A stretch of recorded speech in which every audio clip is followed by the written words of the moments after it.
म्हणजे मेजॉरिटी आहे. आणि म्हणून मी आपल्याला एवढंच सांगतो की किती तुम्ही शिव्या देणार, किती शिव्या साप देणार, किती आरोप करणार.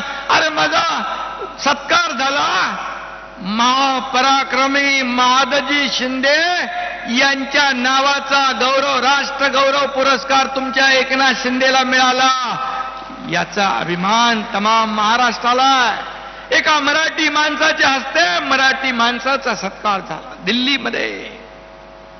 तिथे महादजी शिंदे यांचे वंशज केंद्रीय मंत्री ज्योतिरादित्य शिंदे होते. यांची मजल कुठे गेली? एकनाथ शिंदेला ठीक आहे, तुम्ही शिव्या द्या, आरोप करा, अपमान करा, परंतु महादजी शिंदे यांचा अपमान आपण करताय, साहित्यिकांना दलाल आपण म्हणताय, आणि ज्यांनी तुम्हाला एकेकाळी मुख्यमंत्री केलं त्यांचाही अपमान आपण करताय. काय जनाची नाही तर मनाची तरी ठेवा. आणि म्हणून मी तर तुम्हाला दिवसा रात्री स्वप्नात कधी एकनाथ शिंदे दिसत असे. मोगलांच्या काळात संताजी धनाजी जसा मोगलांच्या घोड्याला दिसायचा तसा एकनाथ शिंदे तुम्हाला पाण्यात बघताय. पण मला किती आरोप करा, किती शिव्या द्या, परंतु हा एकनाथ शिंदेच्या मागे माझ्या लाडक्या बहिणी, लाडके भाऊ, लाडके शेतकरी आहेत, तोपर्यंत मला कसलीही चिंता नाही, कसलंही चिंता नाही, आणि कुठलंही मी कुणालाही घाबरत नाही. तुम्ही 2-2.5 वर्षापूर्वी पाहिलं, 2-2.5 वर्षापूर्वी पाहिलं, या राज्याने नाही, देशाने नाही, जगातल्या 32 देशांनी त्याची नोंद घेतली. आज इथं आपले सुभाष बने आले, त्याचबरोबर जाधव आले, बाळासाहेब जाधव आणि महाडिक आले, बरोबर. त्यांचं मगाशीच मी स्वागत केलंय. आणि राजन साळवी देखील, ते खरं म्हणजे 2.5 वर्षापूर्वीच यायला पाहिजे होते, पण ते राहिले तिकडे. जाऊ द्या, योगायोग लागतो. आणि तेही राजन साळवी आणि त्यांचा परिवार देखील शिवसेनेमध्ये आला.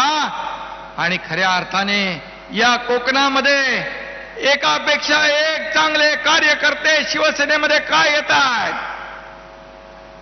खऱ्या अर्थाने ज्या पक्षाच्या विचारांनाच वाळवी लागली आहे, तिथं कसा राहील राजन साळवी?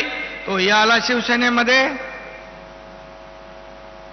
हे लोक काय येत आहेत त्याचा विचार मी त्यांचं स्वागत करतोय, परंतु मला शिव्या देण्यापेक्षा, माझ्यावर आरोप करण्यापेक्षा हे लोक का तुम्हाला सोडतायत याचा विचार करा, याचं आत्मपरीक्षण करा, आत्मचिंतन करा.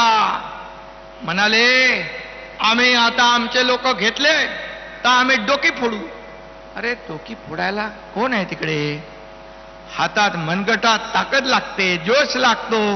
मला आठवत आहे शोले मधला डायलॉग आसरानीचा, बोले इधर आधे इधर जाओ, आधे उधर जाओ, बाकी मेरे पीछे आओ. रामदास भाई पीछे देखेगा तो कोई नहीं है. कशाला उगाच फुकाच्या बाता मारताय? आणि म्हणून दाढीने तो तुम्हाला अगोदरच कमाल दाखवलेली आहे. होती दाढी म्हणून उद्ध्वस्त झाली तुमची महाराष्ट्र विरोधी आघाडी आणि सुरू झाली विकासाची गाडी. हे या दाढीने तुम्हाला 2.5 वर्षापूर्वी दाखवले. कशाला माझ्या नादाला लागता? मी कुणाच्या नादाला लागत नाही, मी कुणालाही अडवा येत नाही, आणि मी आरोपाने उत्तर देत नाही, तर आरोपाला एकनाथ शिंदे कामातून उत्तर देणार, या राज्याचा विकास करणार. आणि माझ्या लाडक्या बहिणींना मी सांगतो, माझ्या लाडक्या बहिणींची योजना जी केली आहे, इतर ज्या योजना केल्या, कुठली योजना बंद होणार नाही, ही खात्री आपण बाळगा. कारण आम्ही खोटी आश्वासनं देणार नाही, जे आम्ही बोलणार ते करून दाखवणार. बाळासाहेब म्हणायचे, एकदा शब्द देताना 10 नाही 100 वेळा विचार करा. आम्ही पूर्ण विचार करून आपल्या योजना सुरू केलेल्या आहेत, आणि आपण भरभरून मतांचा वर्षाव या ठिकाणी केलाय. म्हणून आपल्याला मी मनापासून शुभेच्छा देतो. खरं म्हणजे उदय सामंत, किरण सामंत इकडे आहेत, हे सगळेच लोक इथं आहेत, सगळे आमदार आहेत. इथं आपल्या रामदासबाईंचा छावा योगेश कदम आहे. कदम कदम बढाये जा असं काम त्याचं चालू आहे. मी सांगितलं त्याला, मी उदय सामंतला सांगितलं, तुमच्याकडे जी खाती आहेत या खात्याच्या तुमच्या विभागामध्ये तुम्ही ज्या ज्या ठिकाणी आवश्यक त्या ठिकाणी भेटी द्या, मंत्रालयात बसून